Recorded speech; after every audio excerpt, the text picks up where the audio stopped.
Ladies and gentlemen, what a pleasure to be back in Beijing. Mr. Wang, Mr. Amersi, my brother Shafiq Jabbar, thank you all for your invitation tonight to meet such a distinguished audience and to talk to you. I feel Mr. Amersi has given me such a big head, I don't know how I can carry it on my shoulders. But anyway, it's a pleasure and a privilege to be here and to speak with such a distinguished audience. I was asked to speak to you to answer a vital and complicated question that is not easily answered. The question is, will it be possible to conceive of a happy, stable, and prosperous Middle East, and what it takes to get there? My short answer is yes and no. My yes is based on the experience of the GCC countries, which are part of the Middle East, or West Asia as it is called here in China. The GCC countries have succeeded in creating a model that conceives happy, stable, peaceful, and prosperous states and societies within its larger troubled Middle East.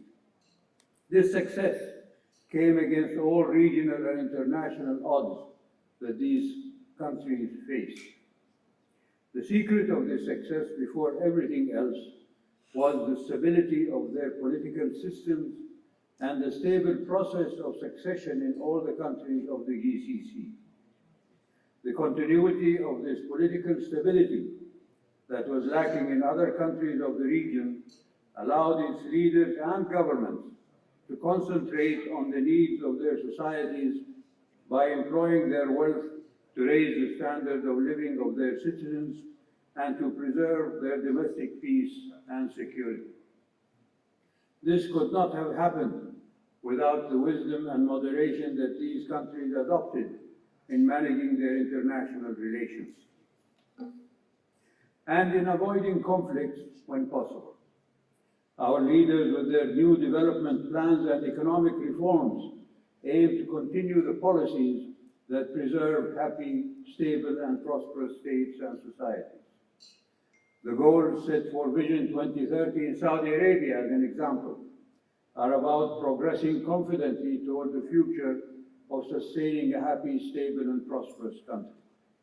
However, we adamantly believe that our success would not be realized fully without a stable and secure regional environment that allows all countries in the region to cooperate with goodwill in all fields and abandon all politics that destabilized the region for a long time and deprived some countries from economic success that is necessary to bring about a happy, stable, and prosperous Middle East. Therefore, yes, we can indulge in establishing a regional order that brings peace and security to our region for the success of all states and societies in the region. My no, ladies and gentlemen, is also based on the history of our regional relations and the recurring troubles in this region that are becoming an endemic disease. Wherever we look into the situation in the Middle East nowadays, we find that it is not only troubled, but it is also in a state of strategic confusion.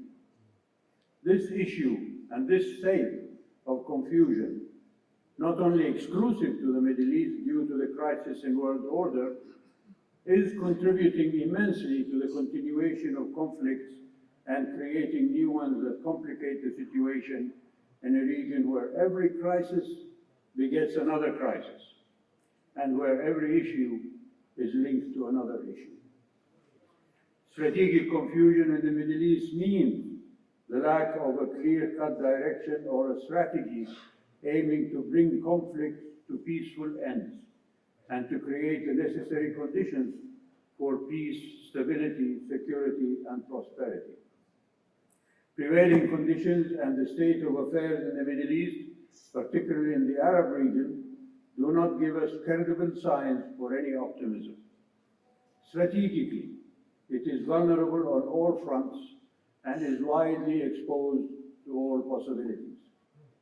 This strategic vulnerability is as old as the establishment of the nation-state order following World War I. However, catastrophic events during the past decades, such as the recurring Arab-Israeli wars and conflicts, the frequent military coups in some states, the Lebanese civil war, the Iraq-Iran prolonged war, the invasion of Kuwait, the invasion of Iraq, wars on terrorism and constant foreign interventions have contributed greatly to this vulnerability.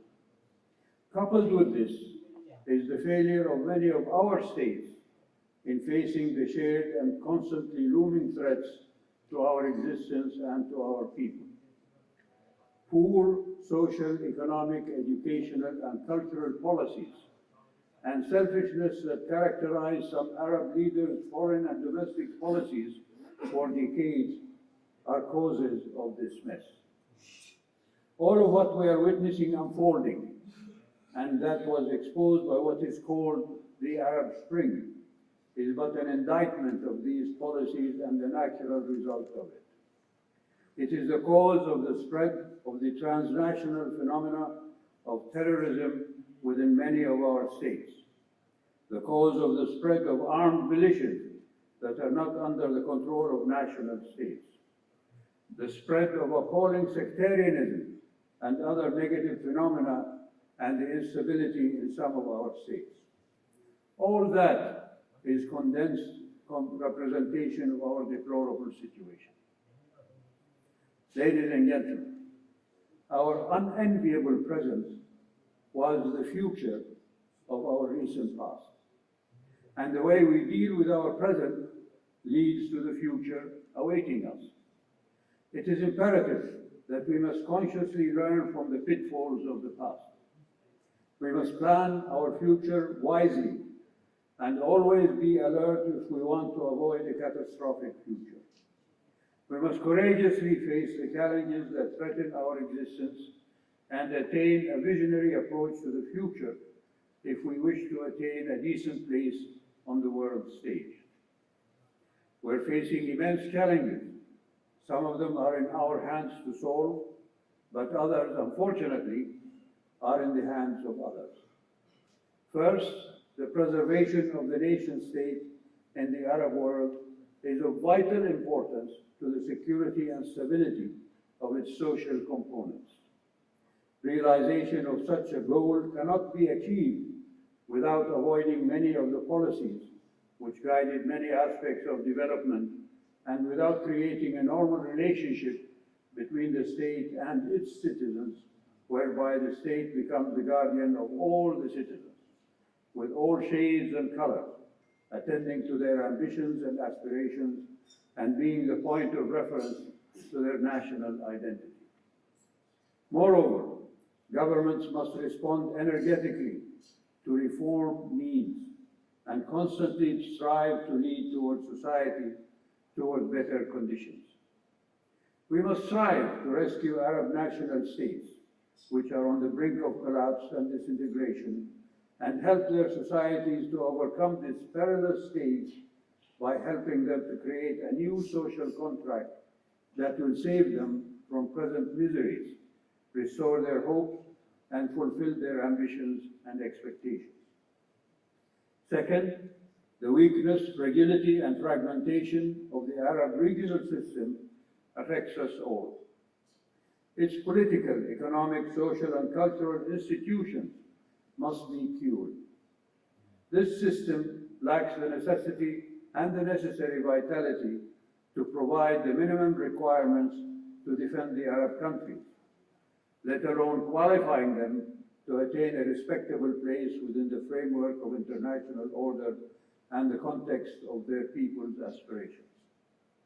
Despite the establishment of the Arab League, which oversaw the transition from colonization to independence and enacted agreements and treaties to secure the interests of all its members, the blind ambition to gain sole leadership by the rising nationalist socialists led to its decay and a paralyzed and empty skeleton devoid of any potential or vitality. If we aspire to attain dynamic participation in the global order, we must avoid repeating past ideological obstacles and petty attitudes and trivial competition about who is small and who is grand, who has deep and illustrious historical roots, and who is of recent appearance on stage, squabbles that characterize attempts at cooperation throughout the past 8 decades. The failure of this system led to large-scale strategic deterioration within the Arab region, allowing the existence of a strategic vacuum that tempted others to tamper with our countries and our social fabric. It is imperative upon us to repair the damage inflicted upon Arab communal efforts and be prepared for all possibilities, taking into consideration the threat of the disruptive interference in the internal affairs of our states, spreading sectarian ideology and nourishing sectarian non-state actors. The danger posed by these trends is real and should not be underestimated. In this regard, I believe that the experiment of the GCC is a pioneering and successful one in the Arab world, despite the minor issues that arise from time to time. Sustaining the GCC, due to its geostrategic importance of immense energy reserves and its geographical location that connects all continents, as well as its being the center of Islam and Arab culture, can play a major role in protecting its interests and contributing to lifting the Arab world out of its mess. Third, fragility, stagnation, and internal weakness of many Arab states at all political, governmental, economic, social, and cultural levels call for drastic remedial measures to cross over to the future, whereby they can effectively respond to the needs and aspirations of their societies and absorb all of their diverse social components, thus preventing the rise and spread of extremism and terrorism and guarding the integrity and stability of these states. These reforms will facilitate a positive interaction with globalization and with the fourth industrial revolution and benefit from its dynamism. Fears, whether imagined or real, must not become an obstacle in the way of our attempt to safeguard our identity, faith, and values, or prevent us from responding positively to modernity. Our identity, values, and faith are deeper than what the naysayers claim.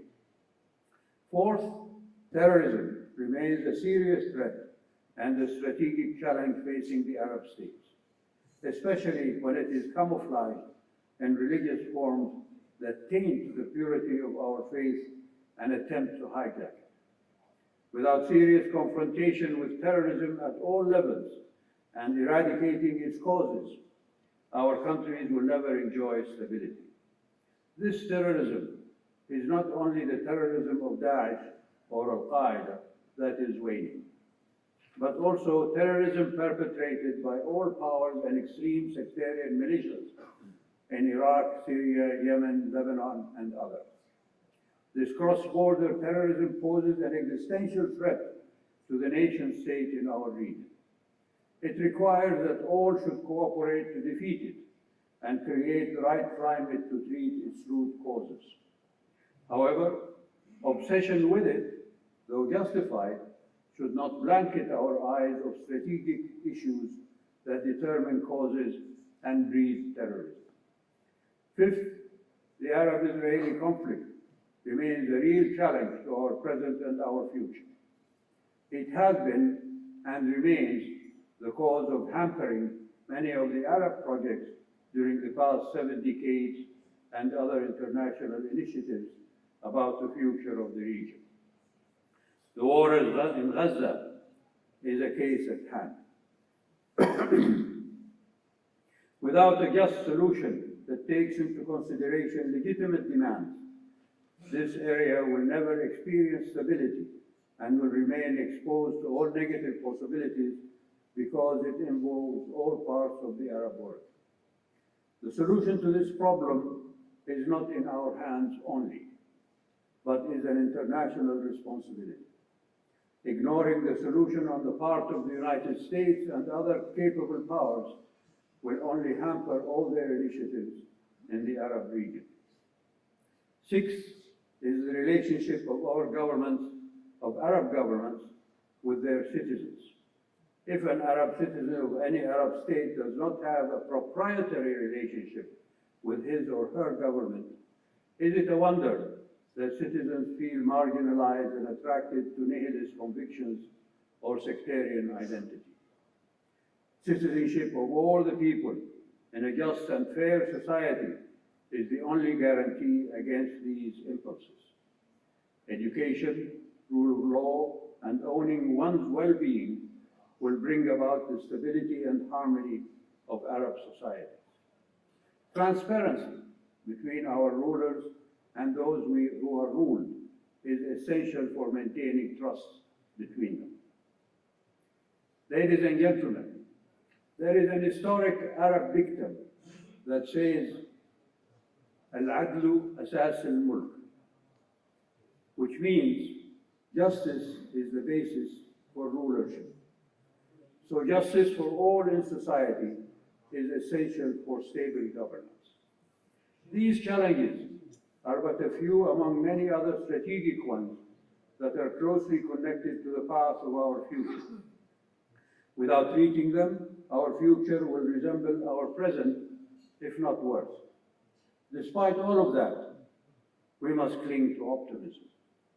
The surest path for maintaining our security and stability is through our commitment to maintaining the unity of our social fabric, a constant synergy between the citizens and the leadership, the continuous positive response to their hopes, dreams, and aspirations, and the keen attention to the implementation of social justice, equality, and freedom. All the issues that lead to my no are surmountable with the goodwill of our governments and leaders. But if all countries conduct their foreign and domestic policies to achieve a happy, stable, and prosperous Middle East, acting as normal nation states seeking to serve the national interests of their people is a guarantee for cooperation that leads to a stable region. China's role as a great power and friendly to all our countries has a positive impact in the Middle East to overcome the difficulties facing its countries and to contribute to our regional economic success. Witness the Saudi-Iranian agreement that was signed here in Beijing.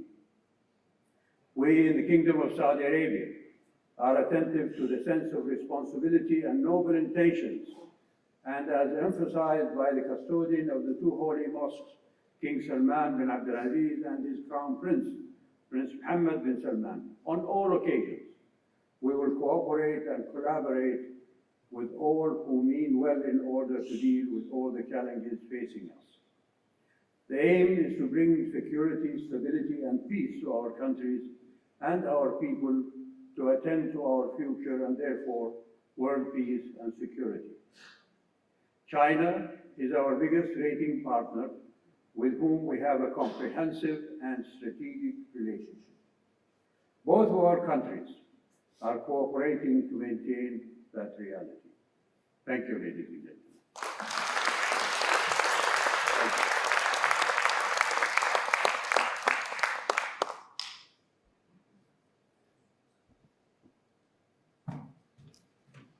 Thank you very much, Your Highness, for your